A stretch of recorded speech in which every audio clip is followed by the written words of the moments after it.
피해 여학생들은 정신적인 고통을 이기지 못해 자살을 기도하거나 육체적 후유증으로 산부인과 치료를 받고 있습니다. In the quiet town of Miryang, South Korea, a strange and unsettling mystery began.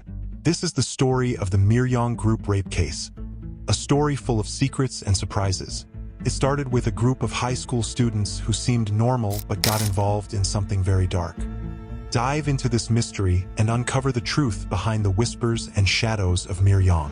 Today we are going to talk about the Miryang Group rape case.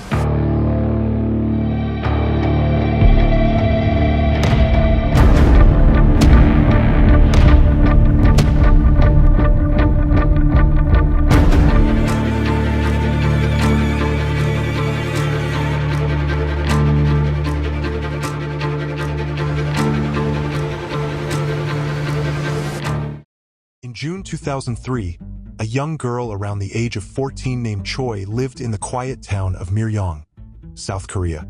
She was like many teenagers, curious and eager to make new friends. One day, while browsing the internet, she met a boy named Park. Many of you know how normal it is for teenagers to talk to people online and get attached to them. Choi and Park quickly hit it off. They started chatting regularly, sharing their thoughts and feelings, and slowly, Choi began to trust him. Felt like she had finally found a friend she could confide in. Choi felt a special connection with Park, believing he truly understood her. A whole year went by, and it was now January 2004. The day finally came for Choi to meet Park. She was filled with anticipation as she made her way to the agreed location. When she arrived, everything seemed normal at first. They greeted each other and began talking. However, the situation took a drastic turn. Suddenly, Park struck Choi on the head from behind, and she fell to the ground, unconscious. What Choi didn't know was that Park was not alone. He was with a group of 11 boys all around his age. These boys were members of a notorious gang known as the Miryang Group. This group was infamous in the area for their bad behavior and criminal activities. When Choi woke up, she found herself in a terrifying situation. The boys had taken her to a secluded place, and they wouldn't let her leave. She was frightened and confused, not understanding why this was happening to her. Then these boys start to rape her one after another as if she is a thing they are using. The boys started to torment her in various ways, and she felt utterly helpless and alone. Days turned into weeks, and Choi was trapped with these boys. They treated her horribly, subjecting her to physical and emotional abuse, and forcing her to do things against her will. And they filmed her helplessness and how they were breaking her. These boys threatened Choi that if she tried to open her mouth about this, they will spread the video of her being raped on internet. Because of her helpless situation, she could not do anything but just try to survive the hell. This continued for one whole year. They raped her everywhere they wanted. In playgrounds, classrooms, and she was their source of entertainment while her soul was shattering one by one. And this all was not just rape. They tortured her sexually with so many objects that nearly broke her organs. They even beat her if they wanted. According to police, she was raped up to 10 times by 3 to 24 high school boys in each occurrence. At least 44 boys were involved in the attacks over a period of 11 months. Choi was told to bring her 13-year-old sister and her 16-year-old cousin to the gang. She had no way but to bring them to hell, where the gang raped them and beat them too. And then even after this, all the boys uploaded video of her being raped online for just fun. You must be thinking why she didn't tell her parents. The thing is that her father was abusive and had an addiction to alcohol. Her mother left and ran away from her father, so now Choi could not tell her parents because she knew they were not going to protect her. Even her father was beating her every day. Few times she tried to end herself. She tried the way that she thought would not be much painful. She swallowed a large amount of sleeping pills. But every time she came alive in the hospital. After examination, the doctors were suspicious of her condition, and also when they saw the berries, they were confirmed of what was happening to her.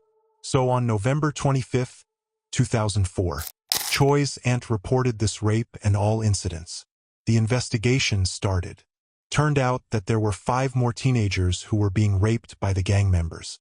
You must be thinking that this story should now end here. The boys must have been punished and the girls got justice. But sadly, nothing stopped here, and the boys didn't get any punishment. The rape case increased with such speed that even police had hard time. And you know what's the worst thing?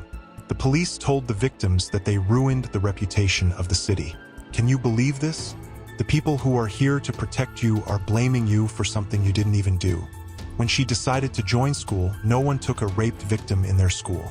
When finally one school allowed her, the parents of the boys started coming to her in her school time that made her leave the school. The police did a face-to-face investigation, keeping both the victim and the suspect in the same room, and the police asked the girl, "Did he insert it in you or not?" In the presence of the suspect, this disturbed Choi so much that she had to be hospitalized for psychiatric treatment after these experiences. They even asked one of the girls if she tried to seduce them. Can you imagine this? She was a victim, she was violated, and still she was being asked if she tried to seduce them. In the hospital, Choi was being visited by her father and the parents of the boys, forcing her to sign a contract, taking all blame on her. Her father even agreed for the money. Her father took all the money and nothing was used on her treatment.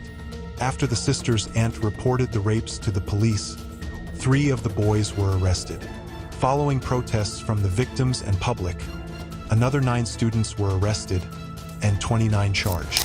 Family members of the perpetrators threatened the victims, warning them that they should watch out from now on for reporting our sons to police. In a television interview, a parent of one of the offenders stated, "Why should we feel sorry for the victim's family? Why don't you consider our suffering? Who can resist temptation when girls are trying to seduce boys? They should have taught their daughters how to behave in order to avoid this kind of accident." When the case was first reported on December 7, 2004, internet users started making posts criticizing the realities of education and stating that the perpetrators should be severely punished. Reports came out on December 8 that among the 44 perpetrators, an arrest warrant was applied for only 3, to which netizens responded, "Arrest all of the perpetrators." And they began to turn loose on the police. In 2024, the Miryang Group case resurfaced when a YouTuber exposed the identities of some perpetrators. This sparked a chain reaction among other YouTubers, revealing more individuals involved. Among them, Park, a restaurant owner with a family, and Shin, who lost his job in car sales due to the scandal, drew significant public scrutiny. One perpetrator had already served jail time for loan sharking. Public outrage grew as it became known that these individuals, now in their late 30s with stable lives and families, had evaded justice. Meanwhile, Choi, the victim, faced ongoing discrimination and had disappeared from public view, adding to the case's complexity. And guys, this is the actual ending of the case. Still, some of the boys are out there living their best life while the victims are hiding and suffering from the lifetime trauma.